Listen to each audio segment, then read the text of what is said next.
가족. 그 이름은 끈끈함이었고 맹세였으며 무엇보다 절대적인 믿음 그 자체였습니다. 적어도 그때까지는 그랬습니다. 아버지의 작은 공장을 물려받아 형과 함께 회사를 키워나갈 때 우린 서로에게 뗄 수 없는 존재였으니까요. 하지만 인생은 한치 앞도 알 수 없는 법이죠. 내가 자금은 어떻게든 마련해 볼게. 넌 기술만 믿고 달려. 형의 말에는 힘이 있었습니다. 아버지 돌아가시고 덩그러니 남겨진 공장을 보며 막막했던 내게 형은 한 줄기 빛과 같았죠. 형은 특유의 친화력으로 투자자들을 끌어모았고 저는 밤낮 없이 기술 개발에 매달렸습니다. 우리의 작은 회사는 그렇게 시작됐습니다. 이 기술 진짜 대박이네. 우리가 제대로 한 건 올린 것 같아. 형은 연신 싱글벙글했습니다. 초기에는 어려움도 많았지만 우리가 개발한 기술이 시장에서 인정받기 시작하면서 회사는 빠르게 성장했습니다. 밤샘 작업도 잦았지만 미래에 대한 희망에 부풀어 힘든 줄도 몰랐습니다. 가족이라는 든든한 울타리 안에서 우리는 성공이라는 달콤한 꿈을 꾸고 있었습니다. 그런데 돈이 문제였을까요? 회사가 커지고 매출이 늘어날수록 형과의 대화는 점점 줄어들었습니다.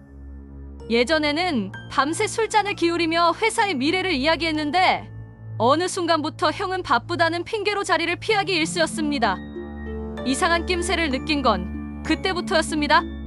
형, 이번 달 매출은 얼마나 돼? 슬쩍 물어봤지만 형의 반응은 냉담했습니다. 너는 그런 거 몰라도 돼. 알아서 잘 굴러가니까 걱정 말고 네 일이나 해. 그 말에 망치로 머리를 얻어맞은 기분이었습니다. 가족끼리 이러는 게 아니잖아. 우리는 한 배를 탄 동반자였는데 형은 왜 나를 밀어내려고 하는 걸까? 회계 장부를 보여달라고 했을 때 형은 극도로 예민한 반응을 보였습니다. 지금 바쁘니까 나중에 얘기해. 그걸 네가 알아서 뭐하게? 점점 더 수상해지는 형의 태도에 불안감은 걷잡을 수 없이 커져갔습니다. 설마 형이 무슨 꿍꿍이라도 있는 걸까? 가족인 나를 속이려고? 결국 우려했던 일이 터지고 말았습니다. 우연히 은행에 들렀다가 내 명의로 된 통장이 있다는 사실을 알게 된 겁니다. 그것도 내가 모르는 통장이요. 형에게 따져 물었지만 형은 오히려 큰 소리를 쳤습니다. 내가 알아서 할 테니까 신경 꺼. 어차피 회사 돈은 다 내 돈이나 마찬가지야. 알고 보니 형은 내가 모르는 사이에 여러 개의 유령회사를 만들어 회사 자금을 빼돌리고 있었습니다. 빼돌린 돈은 형의 개인 계좌로 흘러 들어갔고 나는 철저하게 배제된 채 모든 것이 진행되고 있었습니다. 배신감에 온몸이 떨렸습니다. 어떻게 이럴 수가 있지? 가족인데, 피를 나눈 형제인데 어떻게 나를 이렇게 잔인하게 짓밟을 수가 있는 거지? 이 돈 다 어디에 쓰려고 그랬어?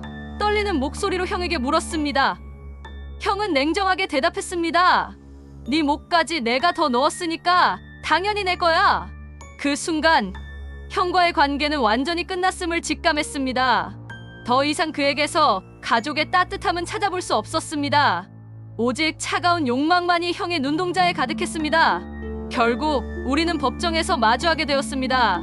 형은 온갖 거짓말과 변명으로 자신의 죄를 덮으려고 했습니다. 하지만 명백한 증거 앞에서 형은 무너져 내릴 수밖에 없었습니다. 재판은 피보다 차가웠습니다. 서로를 향한 비난과 증오만이 법정 안을 가득 채웠습니다. 형은 결국 졌습니다. 하지만 우리가 함께 일궈 온 회사는 이미 망가질 대로 망가진 후였습니다. 투자자들은 등을 돌렸고 회사는 파산 직전에 놓였습니다. 모든 것을 잃은 형은 텅 빈 눈으로 나를 바라봤습니다. 그 눈빛에는 후회도 미안함도 그 어떤 감정도 담겨 있지 않았습니다. 그저 공허함만이 가득할 뿐. 회사는 문을 닫았고 우리는 완전히 남남이 되었습니다. 형은 어디론가 사라졌고 저는 텅 빈 사무실에 홀로 남아 망연자실했습니다. 가족이라는 이름으로 시작했지만 결국 배신과 상처만이 남은 씁쓸한 결말이었습니다. 가족 사업의 실패는 단순한 경제적 손실 그 이상이었습니다. 그것은 가족이라는 믿음의 붕괴였고 삶의 기반을 송두리째 흔드는 아픔이었습니다. 다시는 가족과는 어떤 사업도 하지 않으리라 다짐했습니다. 가족은 함께 밥을 먹고 서로를 위로하며 사랑을 나누는 존재로만 남겨두기로 했습니다. 시간이 흘러 저는 다시 일어섰습니다. 새로운 사업을 시작했고 예전의 실패를 발판 삼아 더욱 신중하게, 더욱 꼼꼼하게 사업을 운영해 나가고 있습니다. 하지만 마음 한구석에는 여전히 깊은 상처가 남아 있습니다. 가족에게 받은 배신은 칼로 베는 듯한 아픔과는 비교할 수 없을 정도로 깊고 오래가는 것이었습니다. 가끔 문득 형의 소식이 궁금해질 때가 있습니다. 그는 지금 어디에서 무엇을 하고 있을까요? 여전히 나를 원망하고 있을까요? 아니면 아주 조금이라도 후회하고 있을까요? 하지만 애써 그 생각을 떨쳐버립니다. 이제 우리는 각자의 길을 걸어가야 하니까요. 구독, 좋아요, 알림 설정은 행복합니다.